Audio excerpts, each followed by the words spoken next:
Marhaban bikoum, bienvenue dans cette toute nouvelle vidéo de l'Institut Hayya Bina. Aujourd'hui, je vous propose un voyage dans le temps. Nous allons parler de chiffres. Et oui, ces chiffres que nous appelons arabes et que nous utilisons tous les jours sont à la base d'origine indienne. Mais pourquoi les appelle-t-on aujourd'hui les chiffres arabes? C'est ce que nous allons voir ensemble. Dans quel contexte les Arabes, lorsqu'ils ont vu ces chiffres arriver chez eux, les ont améliorés, les ont utilisés, révolutionnant ainsi les mathématiques et le commerce. Comment ces chiffres sont arrivés à nous jusqu'au point à ce qu'on va les appeler les chiffres arabes. Mais avant de démarrer cette vidéo, je tiens à vous dire que j'ai une énorme nouvelle à vous annoncer à la fin de la vidéo. Donc restez bien avec nous jusqu'au bout. Alors c'est parti pour cette nouvelle vidéo.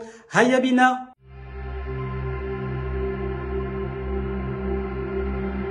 On va commencer notre voyage dans le temps en Inde. On est en moins 300, moins 400 et là on a un système d'écriture qui s'appelle le Brahmi. Ce système d'écriture va utiliser une numération qui va être l'ancêtre des chiffres modernes que nous connaissons aujourd'hui. Cet ancêtre utilisait un système où on va avoir le chiffre 1 pour un trait, le chiffre 2 pour deux traits. On va avoir un système qui va évoluer avec le temps. Arrivé au 5e siècle, il va se simplifier. On va à chaque fois avoir un symbole pour un chiffre, ce qui simplifie grandement lorsqu'on veut écrire un chiffre qui est très grand et ce qui va nous permettre de structurer aussi la manière d'écrire un même chiffre. On arrive maintenant au 6e, 7e siècle. Au 6e, 7e siècle, on va avoir deux faits importants. Le premier, c'est que on va avoir en Inde l'arrivée du zéro. Alors pour info, en arabe, le mot zéro se dit sifr. Et c'est lui qui donnera plus tard le mot chiffre en français. Le zéro est très important parce que c'est lui qui va nous permettre de faire des calculs décimaux. De l'autre côté, on a l'expansion du monde arabo-musulman qui grandit à une vitesse incroyable et qui va commencer à côtoyer l'Inde. Avec l'Inde, on va avoir des échanges commerciaux, des échanges aussi au niveau des avancées scientifiques et mathématiques. Nous sommes maintenant au 8e siècle. Au 8e siècle, nous avons un calife qui s'appelle El-Mansour, qui est le calife de Bagdad, et qui va demander à des érudits de traduire des documents scientifiques indiens. En effet, en 772, on va avoir un astronome indien qui va venir dans la cour de El-Mansour. El-Mansour va demander à El-Fazari de traduire des tables astronomiques indiennes, ce qui va contribuer à l'arrivée des chiffres indiens dans le monde arabo-musulman. On est au 9e siècle, et là, on a un scientifique qui s'appelle El-Khawarizmi, qui va introduire les chiffres indiens dans ses travaux mathématiques. Il va d'ailleurs être l'auteur du livre qui s'appelle El-Kitab El-Mukhtasar fi Hisab El-Jabr wal-Muqabbala. Et c'est dans ce livre qu'il va faire l'introduction de méthodes de calcul qui sont encore utilisées aujourd'hui. Et c'est d'ailleurs à partir de ce livre que vient le mot algèbre. On arrive maintenant au 10e siècle et on a un homme qui s'appelle Abul Hassan el-Uqlidisi, rahimahullah, qui va adopter les chiffres indiens et va les utiliser pour le commerce et pour des techniques de calcul simplifiées. C'est lui aussi qui va mettre en place la numérisation positionnelle, qu'on appelle aussi numérisation arabe. Mais stop, arrêtons-nous là 2 minutes et posons-nous la question pourquoi les chiffres arabes sont beaucoup plus efficaces que les chiffres romains par exemple qu'on avait dans le monde occidental au même moment. C'est tout simplement parce qu'on parle ici de chiffres qui ont des positions numéraires, comme je vous ai dit. C'est-à-dire que les centaines, les dizaines et les unités sont toujours placées au même endroit. De plus, pour pouvoir écrire un chiffre qui est grand, on a besoin de beaucoup moins de symboles que les chiffres romains. Prenons l'exemple de la date 1988. On a besoin de 4 symboles pour les chiffres arabes, alors que pour les chiffres romains, on en a besoin de 11.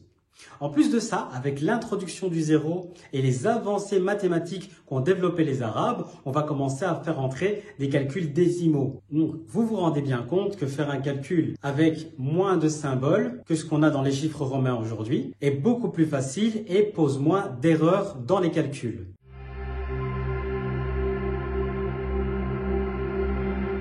Maintenant que ça c'est clair, on peut reprendre notre ligne du temps. Donc, on est toujours au 9-10e siècle. Ce qu'on va avoir, c'est que des érudits qui sont venus d'Afrique du Nord vont aller jusqu'à Bagdad pour apprendre aussi les sciences. Ils vont ramener avec eux les chiffres arabes qu'ils vont commencer à diffuser dans l'Afrique du Nord. On a aussi à côté de ça le califat fatimide qui est présent dans l'Afrique du Nord et en Égypte, qui va commencer à devenir un pôle d'apprentissage scientifique et un pôle d'apprentissage des maths en diffusant énormément les chiffres arabes. Ces chiffres arabes vont continuer à avancer jusqu'à rentrer en Espagne musulmane et arriver au calife de Cordoue. Le calife de Cordoue va aussi devenir un centre où on va apprendre les sciences, les mathématiques et où on va enseigner les chiffres arabes. On avance et on arrive au XIe siècle. Au XIe siècle, on a un homme qui s'appelle Gerbert d'Aurillac. Cet homme va étudier les maths et va découvrir les chiffres arabes dans l'Espagne musulmane. Et il va être séduit par ces chiffres au point qu'il va proposer leur diffusion dans le monde occidental. Il faut bien se dire que cet homme, quelques années plus tard, c'est lui qui va devenir le pape Sylvestre II, ce qui va nettement faciliter la diffusion de ces chiffres dans les empires occidentaux. Maintenant, au XIIe siècle, on va avoir un homme qui s'appelle Adolard de Bath. Cet homme, en fait, est un fan des maths, un érudit dans les maths. Et qu'est-ce qu'il va faire? Il va commencer à traduire énormément d'ouvrages de l'arabe vers le latin, ce qui va continuer la diffusion des chiffres arabes dans le monde occidental. Au XIIIe siècle, on a un homme du nom de Fibonacci. Cet homme est un mathématicien italien qui va découvrir le système numéraire arabe d'Afrique du Nord. Il va d'ailleurs écrire un ouvrage qui s'appelle Liber Abaci en 1202. Et dans cet ouvrage, il va montrer la supériorité des chiffres arabes sur les chiffres romains. Au XIVe et XVe siècle, on va déjà avoir une belle présence des chiffres arabes dans l'Europe de l'Ouest. Nous allons aussi avoir un fait important, c'est la Reconquista, qui va voir le savoir des Arabes récupéré, traduit, utilisé dans les administrations, dans le commerce, mais surtout enseigné dans les universités d'Espagne et de toute l'Europe, ce qui va pousser à sa diffusion et son utilisation dans le monde scientifique et dans le monde de la finance. Et maintenant, un petit mystère, une petite devinette même. Pourquoi les chiffres indiens ont changé au point de devenir les chiffres que nous connaissons aujourd'hui? Et comment est-ce qu'ils ont fait ce changement? Une des théories qui est connue, c'est de se dire que les chiffres en fait indiens ont changé de forme d'écriture, intégrant une forme qui est assez angulaire, et que chaque angle représente le chiffre. C'est-à-dire que on va avoir un seul angle pour le 1, deux angles pour le 2, trois angles pour le 3, et ainsi de suite. Et c'est comme ça que ces chiffres-là ont changé de forme aujourd'hui. C'est une théorie intéressante. Maintenant, clairement, elle n'est pas partagée par l'ensemble des chercheurs. Elle ne fait clairement pas l'unanimité.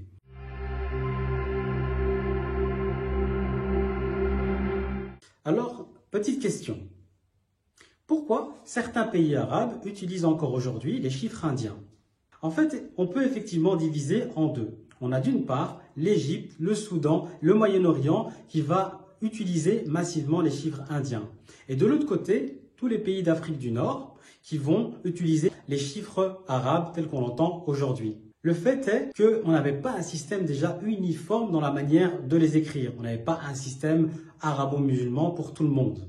Et d'autre part, on va aussi avoir les puissances européennes qui vont arriver en Afrique du Nord et qui vont imposer les chiffres arabes que eux utilisent. Toutefois, si vous allez en Égypte ou au Moyen-Orient, vous allez voir que sur les panneaux de signalisation de certains pays, on va voir un système numérique qui est dans les deux écritures, en chiffre indien et en chiffre arabe. Donc vous ne serez pas perdu.